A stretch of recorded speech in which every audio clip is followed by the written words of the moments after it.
Kevin Coupe here, and this is FaceTime with the Content Guy. So I was talking to Michael Sansolo on the phone the other day, something we do 3, 4, 5 times a day, and he said to me that morning, he said, "So where are you? What are you doing?" And I said, "Well, I'm at the bicycle store. I'm getting my bike fixed." He goes, "Oh, what was wrong with it?" I said, "Well, I had a flat tire." He was just, I can't believe it. He says, "You don't know how to fix the flat tire on a bicycle?" He goes, "I know how to fix a flat tire on a bicycle. I can't believe you have to bring it to the bike store for that." He goes, "What are they charging you?" I said, "Well, $10. A long silence. He goes, $10. He goes, "Wow." He said, "I got to be honest with you." He said, "Yeah, I know how to change a bicycle tire, but it's sort of a pain in the neck. And if I had a store near me that would only do it for $10, I'd bring it to them too." Score 1 for the technically incompetent content guy.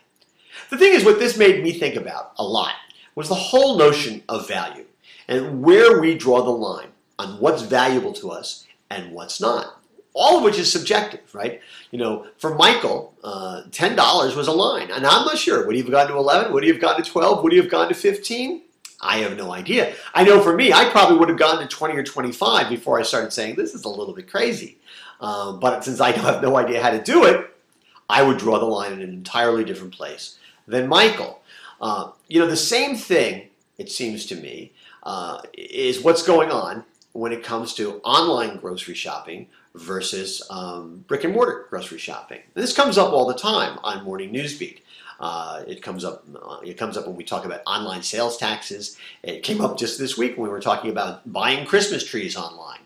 And there always seems to be this segment of the Morning Newsbeat community that thinks that somehow there's a value judgment here, and I'm talking about an objective value judgment, whether or not you shop online or you shop in a brick and mortar store. If you shop in a local brick and mortar store, somehow you're morally superior in an objective way to people who do not.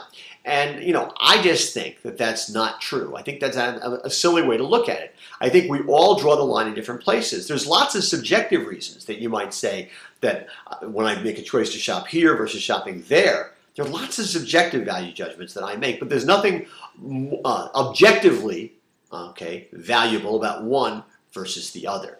It does seem to me, however, though, that one of the things that brick and mortar retailers need to keep in mind when they're competing with online shoppers is that the online retailers, people like Amazon.com, they have a much better sense of what's valuable to their customers than a lot of brick and mortar shoppers. You know, I do a lot of shopping on Amazon, so they know who I am. They know when I shop. They know where I shop, what I shop for. They know what I buy. They know what I'm looking around for. They know how much time I spend on the site.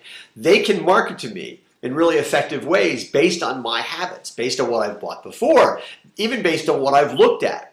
There aren't any physical retailers that I can think of that I go to on a regular basis who have any sense of what I buy, when I buy it, and they certainly never market to me that way. Okay, so while there may be no objective value judgment that can be imputed to whether somebody shops online or shops in a brick and mortar store, the fact is that online retailers often have a better sense of consumer values, and consumer habits than brick and mortar shoppers. That's something that brick and mortar retailers have to think about, whether they're going to get into online retailing or not. They have to understand that this is what they are competing with. They have to know who their customers are. They have to know what they're buying, when they're buying it. They have to know all those things if they're going to compete effectively in the marketplace. And, you know, if you don't know those things, if you try and compete in this business environment without knowing those things, without trying to create those connections, without having those kind of understandings, it's sort of like riding a bicycle with a flat tire. You're only going to go so far, and eventually the experience is not going to be a very good one.